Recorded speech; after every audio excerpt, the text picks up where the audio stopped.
Welcome to our channel. Today we how to subscribe to Buffer for managing brand visuals across channels. Beginner guide step. To start managing your brand visuals with Buffer, open your web browser.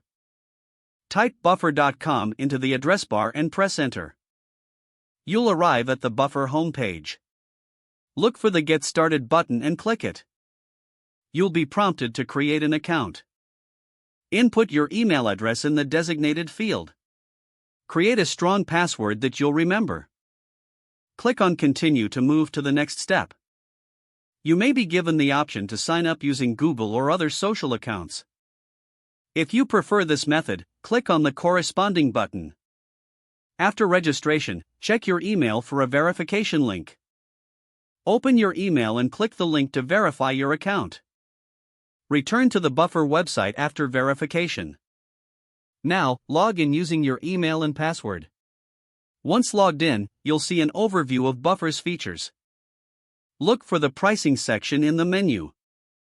Click on it to explore Buffer's plans.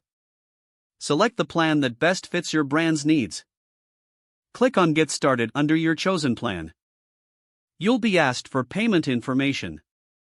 Enter your payment details as prompted. Review your order before finalizing the purchase. Click on Confirm or Complete Purchase when ready. You will receive a confirmation of your subscription via email. After subscribing, return to your Buffer dashboard. Look for the option to connect your social media accounts. Follow the prompts to link each account you want to manage. Once connected, you can start uploading visuals directly. Don't forget to like this video and subscribe to our channel for more step-by-step tech guides.